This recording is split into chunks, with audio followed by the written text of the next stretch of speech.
தந்தை மகன் தூய ஆவியாரின் பெயராலே ஆமேன். இயேசு கிறிஸ்துவின் அன்புமிக்க சகோதர சகோதரிகள், எங்கள் அனைவருக்கும் கிறிஸ்து இயேசுவின் அன்பு கலந்த வணக்கத்தை தெரிவித்துக் கொள்கின்றேன்.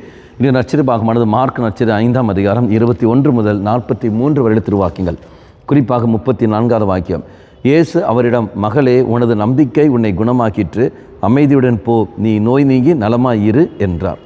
நாம் பார்க்கின்றோம், நலம் பெற்றிருக்கின்றாய் என்று உன்னை நம்பிக்கை உன்னை குணமாக்கிற்று என்று தெய்வம் சொல்கின்றார். அப்போ நம்பிக்கை தான் என்னை குணமாக்கும், நம்பிக்கை தான் எனக்கு விடுதலையும் சௌக்கியம் தரும். அப்போ யார் மேல் வைக்கிற நம்பிக்கை? இயேசு மேல் வைக்கிற ஒரு நம்பிக்கை. அப்போ யாரெல்லாம் இயேசு மேல் நம்பிக்கை வைத்து செயல்படுகிறார்களோ ஆட்டோமேட்டிக்காக அவர்கள் விடுதலை பெறுகிறார்கள். இந்த மகள் ஆனவள், இரத்தப்போக்கில் இந்த பெண் ஆனவள் நம்பிக்கை கொண்டாள். நம்பிக்கை மட்டும் இல்லை, அந்த நம்பிக்கை கிட்ட செயல்பட அவள் செய்தாள். இதோ பலரும் சமுதாயத்தால் ஒதுக்கப்பட்டவள், தீட்டென கருதப்பட்டவள், அங்கே இருக்கவில்லை. மாறாக இயேசு தேடி வருகின்றாள். அந்த கூட்டத்துக்கு மத்தியில் வருகின்றார். பலவிதமான தடைகளின் மீறி, தடைகளும் தாண்டி தான் வருகின்றாள். இதோ பல பல வேதனைக்குரிய அந்த சூழலில் தான் அவள் கடந்து வருகின்றாள்.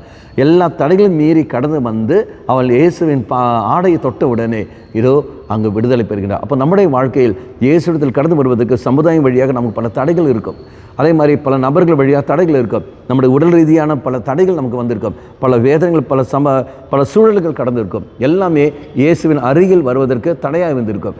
இருந்த போதிலும் எவ்வாறு இந்த பெண்ணானவள் அதையெல்லாம் தாண்டி இயேசுவை தேடி வந்தாலோ, அதே மாதிரி நீங்களும் நானும் நம்முடைய வாழ்க்கையில் அனைத்தையும் தாண்டி இயேசு மேல் மட்டும் நம்பிக்கை வைத்துக்கொண்டு அதெல்லாம் தாண்டி நாம் வருகின்ற சமயத்தில் நிச்சயமாக இது நமக்கு நாம் என்ன நோக்கத்தோடு வந்தோமோ அந்த நோக்கம் நமக்கு நிறைவேறும். இயேசுன்ற வார்த்தை, உனது நம்பிக்கை உன்னை குணமாக்கிட்டு, உனது நம்பிக்கை உனக்கு விடுதலை தரும், உன்னுடைய நம்பிக்கை உனக்கு வேண்டிய நீ எதிர்பார்த்த நன்மையை அது உனக்கு தந்துடும். ஆக இறைசந்ததில் மன்றாடுவோம். அந்த தைரியமும் அந்த நம்பிக்கையும் எனக்கு தாரும் ஆண்டவரை சொல்லிக்கொண்டு மன்றாடுவோம். அம்மா மாதாவே, தெய்வ மாதாவே, எங்கள் மாதாவே என அன்னையே, விசேஷமாக எங்களுக்காக பரிந்து பேசும். ஆமேன். தந்தை மகன் தூய ஆவியாரின் பெயராலே ஆமேன்.